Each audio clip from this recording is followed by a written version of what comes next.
Hi, I'm Shelley and this is my vlog, The Willow Tree Green. I'll enjoy talking about sewing, everything I've made recently, and crafting in general quite often, other types of crafts like bookmaking and crochet, which I recently got into. This week's vlog I'm going to be chatting mostly about what I've made. I've got my sojo back. It had disappeared for a couple of weeks while I wasn't feeling well, and this weekend I have been on a mission. I have made quite a few things this weekend.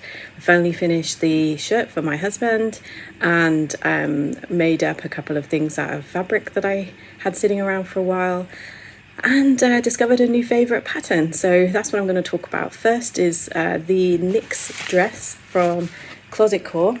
I thought I had everything ready, but obviously not. So this is the NYX dress, and a version is behind me of short sleeves with the long skirt part. I've now made two of those in 2 days. The first version I made was using the Beyond the Pink Door fabric from the month before last. It was a purple and orange, very vibrant design. I really wasn't sure what to do with it. I'm not even sure if I like it. I may dye it. I was thinking I might dye it. If I did that, I think I might like it better. Love the dress. The fabric is also really soft. Love the fabric. I'm just not sure that the colour combination is for me. Put a picture up of me in it. I did ask my husband to take a video of me twirling around in it because it's such a swooshy dress. This pattern is perfect for spinning around. He took photos instead, but it's fine. You can see what it looks like in these photos.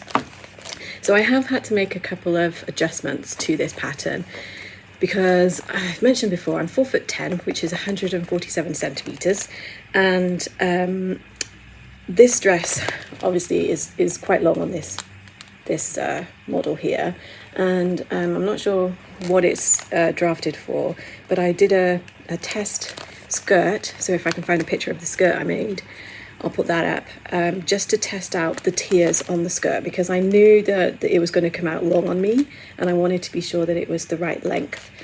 So I did a skirt, and in doing that discovered that I needed to reduce each tier. So actually they're really helpful in the instructions. They give you the skirt tier measurements as well. So for each of the different sizes, they give you the skirt tier length, and I had a look at that, considered what it was to my, I think I've got, my legs are something like 19 inches. I'm switching between inches and centimetres here, which is how I always end up working. And I also considered that given the ease in this particular dress, I'm just going to flip to a different page, they give you the finished garment measurements. Now I am a 16 at the moment in ready to wear sizing, so 16 is usually where I would start out. And looking at the main measurements here, where they've got the, I might even consider that I'm a 20 in these sizes, which is the garment measurements. But looking at the finished garment, and I wish all patterns did this, that's why Closet Core, this is so brilliant. They give you the finished garment. Now I've got a currently 49-inch hip. It is the widest part of my body, and I wanted to make sure that I wasn't drowning in fabric. This is a very fabric hungry pattern. It requires something like 5 meters for the full length long sleeve version. So I looked at this and I saw we've got a 50.9, which gives me an inch and almost 2 inches ease around my hips. So I decided to cut a 12. And then I looked at the skirt measurements, which again, they give you, so helpful. And given my height, I determined that I needed to reduce the length of the skirt part by 20 centimeters, which is, I did have a ruler here somewhere so I could tell you what they are in inches. God, this is battered. So 20 centimeters. I can't read this as back to front. is 20 centimeters. That is not a helpful ruler. Oh, this is the same. So I've got a metal ruler somewhere, and it usually tells me measurements the right way around. So what have I done with that? Oh, that's annoying. Anyway, So I had to reduce the length by 20 centimetres, which I then divided between the 3 tiers. So I reduced each tier, and I've got my mass here, 6.66 centimetres, but I actually did 6 centimetres on each tier. I traced it out in a size 12 because, again, I was a bit concerned because I am actually more like a 16, 20, 18, 20 in sizing, to make sure that it fit. Made the draft skirt. The skirt's fantastic. Another thing that I changed was the bottom tier. They want you to cut 4 pieces, as you can see over here. I felt that was masses of fabric, and I didn't feel that, especially given I'd shortened it, I didn't needed that. So I actually did 3 on my skirt. That was fine. So again, with this version, I also didn't cut 4 of the bottom tier. I actually just did the full width of my fabric.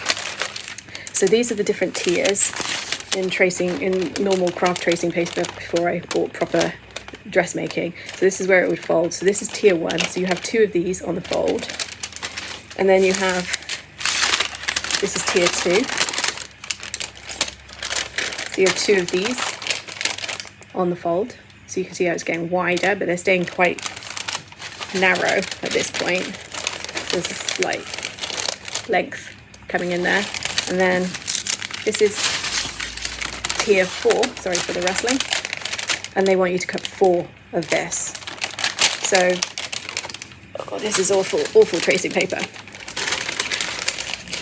So you can see the tiers get longer. So what I did was this final tier is I actually cut 2 on the fold, but I did the full length of my fabric, which was about this wide. I'm really not explaining that well. And so it was basically 3 of the final tier rather than 4. And this is my favourite version. So the first version that I made with the Beyond the Pink Draw fabric, I only did 2 tiers because I only had 2.5 meters. So obviously I had to make adjustments for that. And it was just a test really of the top, because I hadn't made the top part yet and I wasn't sure whether the 12 was going to fit or if it was going to be too small, but actually it's perfect. So this one I had a bit more, I can't remember how much fabric I got. I got it at the Stitch Festival, and it actually came with a Seasons of East summer in, I can't remember which one it is, but it came with a Seasons of East pattern, but I didn't want to make that pattern with this fabric because I just feel like it's too much like everybody else.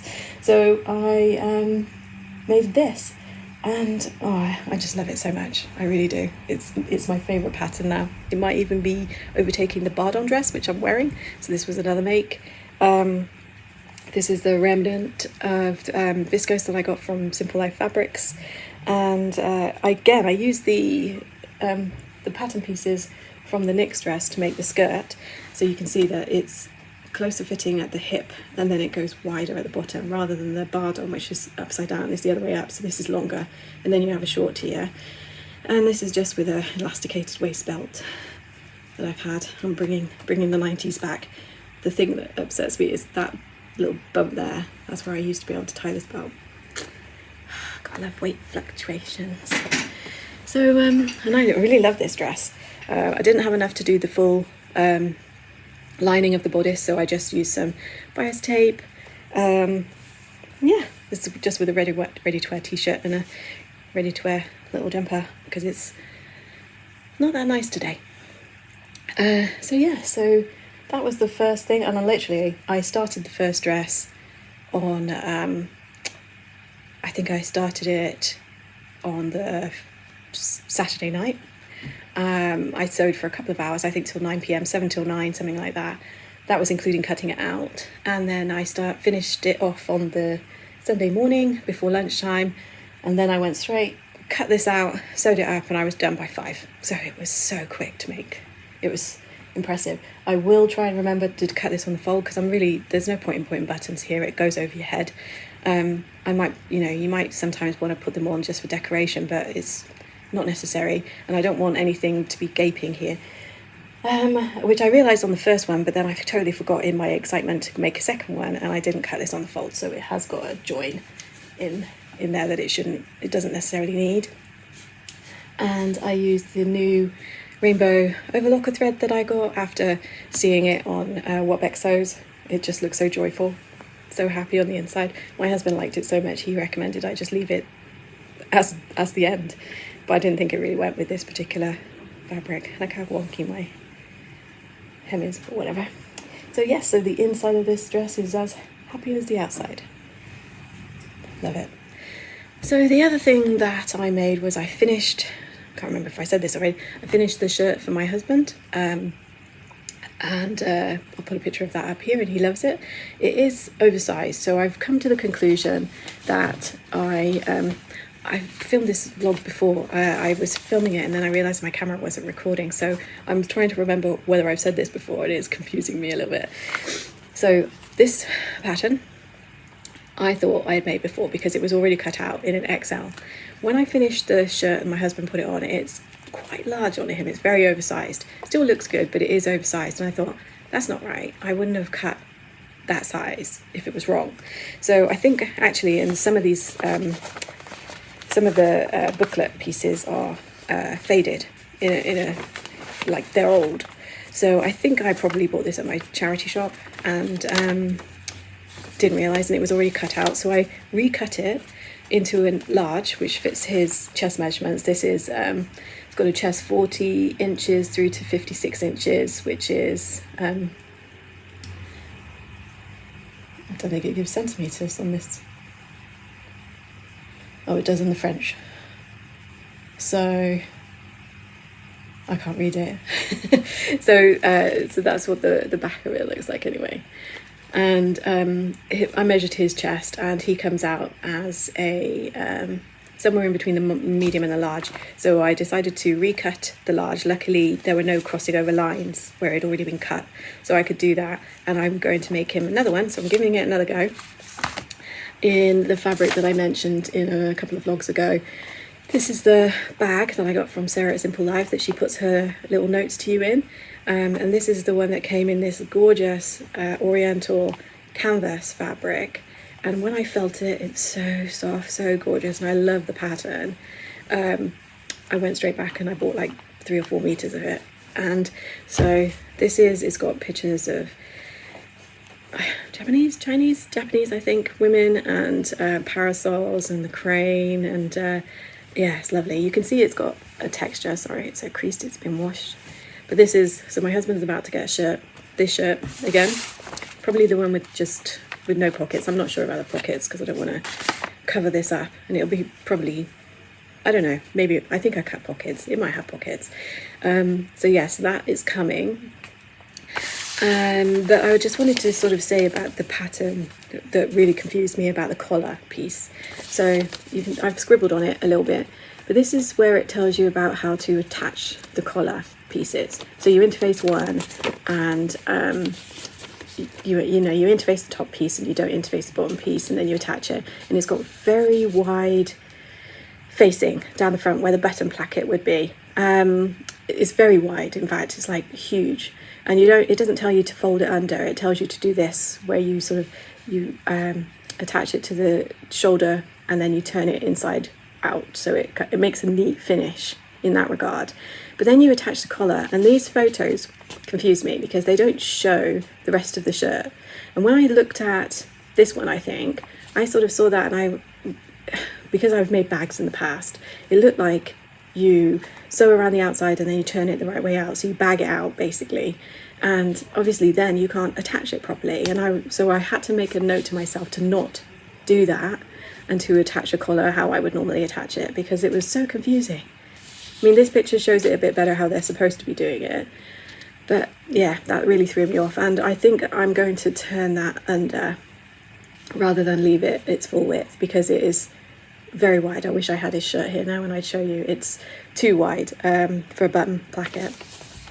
So yeah, this pattern has a few issues, but now I've made it once, I think I'm going to be okay. So that will be coming shortly.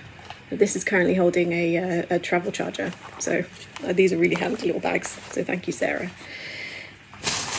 And then the other thing, so I made this dress, finished my husband's shirt, and made 2 Nick's dresses, and I also did the tissue holder that I mentioned.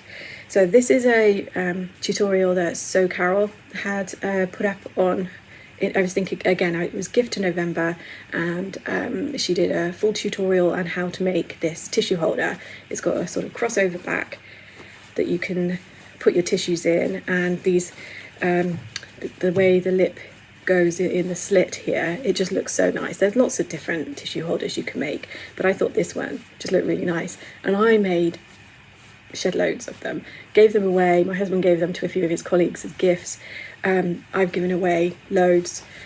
This particular one can fit a whole box in, so this whole box of tissues is in this, and it's perfect for on the car dash, just in the car, even in your handbag if you've got a big handbag. Some people carry massive handbags. It's fantastic. So I've made so many. I've bookmarked her tutorial, and I just keep going back.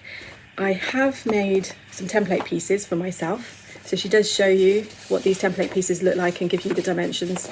So I ended up making myself template pieces because I kept measuring them on the fabric. Is really annoying. So I have these template pieces, and these are really fun to make as well.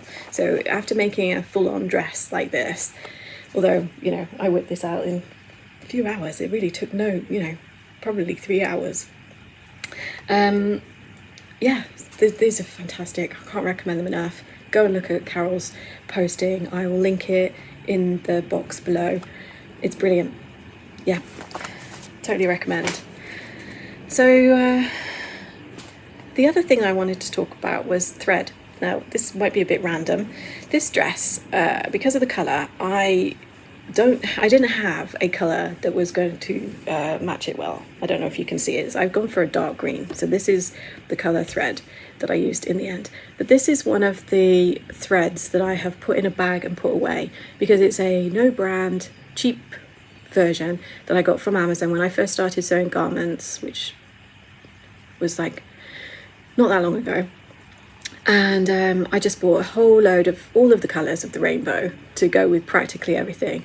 But I have a Burnett B77 machine, and it absolutely hates this thread. I don't know what it is, it just hates it. It's got a self-cutting, so at the end of a seam, it'll cut the thread for me, and it just makes the worst noise ever. I've tried everything, I've rethreaded it. It's just this thread, that's all it is. And the tension also goes all wrong, so it's just a normal stitch will gather, so there's lots of issues with this thread, just this thread. And I've looked into it, and it is this Coats Moon, which is the thread I bought in the end, which is slightly more expensive, and obviously it's branded. So this is Coats Moon. This was the closest I had, but it didn't go as well as this one. I can't see the difference. I don't know if that's focusing, but the top one is Coats Moon and the bottom one is the no brand. And they look the same thickness. They've both got a little bit of, like you can see the fibres. They look the same, but my machine hates this, loves this. I don't know why. Now, I know thread comes in different thicknesses. So this is Guterman. So there's the 3 threads together. I don't know if my machine is showing it well enough. They don't look any different to me. The Guterman is definitely not as fibrous. These ones have got, like, they look hairy, if that's a good description. So they look hairy, whereas the Guterman doesn't. So this is where you get lots of fibre stuck inside your machine, and you have to clean it more regularly. So when I use these, Coats Moon, no brand, I have to clean my machine and get all the fluff out of it more regularly. Guterman doesn't have that problem. But yeah, I don't know why my machine hates this so much when they look practically the same. In terms of like strength, again, no difference. It's not old thread. So I don't know. It's very strange. But anyway, so I've gone for Coats Moon, which is from Minerva. I'll link it below. And this is a Guterman that I got from the Beyond the Pink Door. I don't normally buy this because this is like £2 something a reel. And obviously you get less on it. I don't know how much you get on them, but it's not as much as you get on this. So this is, what is it? It actually tells you on it somewhere. I think it's like 1,000 yards, whatever that is. and you get, I think that was less than £1, I think, per reel. This is like £2.19, and you don't get anywhere near as much, but it obviously is the quality. But I just thought I'd say that. I don't know why my machine hates no brand. It's obviously a snob. Perhaps it gets it from me. After my comments about Birmingham, I could be a snob. Funnily enough, that really goes with my coasters that I made. So those 3 colours. How strange. Anyway, random. So yeah, so that's that. Look at that. Found my metal ruler. So 20 centimetres is 8 inches. There you go. And then the final thing that I wanted to say was about the So Fruity challenge. So I realised after I'd done my vlog before the last one, so the last one I was showing you my room, and then the one before that I was showing you some things that I'd purchased. So I got this, again, a remnant from Simple Life fabric that's got fruit all over it. And then I realised they're So Fruity this month, so I'm going to make something. Any recommendations for about 1.5 metres roughly of double gauze? Let me know. I was thinking of a top. I did mention the boxy or harvest top from Peppermint Magazine, but I don't know, I might look at something else. So let me know in the comments if you've got any ideas of what to make for this. And then just on the subject of my last vlog, where I show you of my sewing room, which is essentially the end of my living room, I put up a couple of pictures here of me actually using it yesterday, where I have my ironing board up and everything is all set out. This is it's one of those ones that goes, I can put higher if I want to. So sometimes if I'm cutting out, I will move things over and lift this up. But I haven't, because my machines are on it permanently, I don't have a lot of space for cutting. So most of the time I'm doing that on the floor. So this is, we're all floor gremlins, aren't we? Because we all have to crawl around on the floor, get a bit of yoga while we're doing it, cutting out some patterns. So my husband's shirt this was me cutting out my husband's shirt. And yeah, I thought you might be interested just to see that even if you haven't got a lot of space, which I know some of us don't, you can make it your own. My husband is luckily very patient with me and is happy for me to have carved out this little bit of the living room for myself. So yeah, so I've had quite a productive weekend. Back to work tomorrow for me, and I'm sure there'll be lots more makes coming up. So if you've made it to the end of the video, thank you, and thanks for watching, and please do like and subscribe if you've enjoyed my content. It just lets me know that people are actually watching it and I'm not talking to myself, so that's nice. And yeah, please put a comment if you want to chat about anything. I am responding to all the comments that I get. I love hearing from you and what you're making and any ideas that you might have for me, or that you'd like to see. So yeah, speak to you soon. Bye.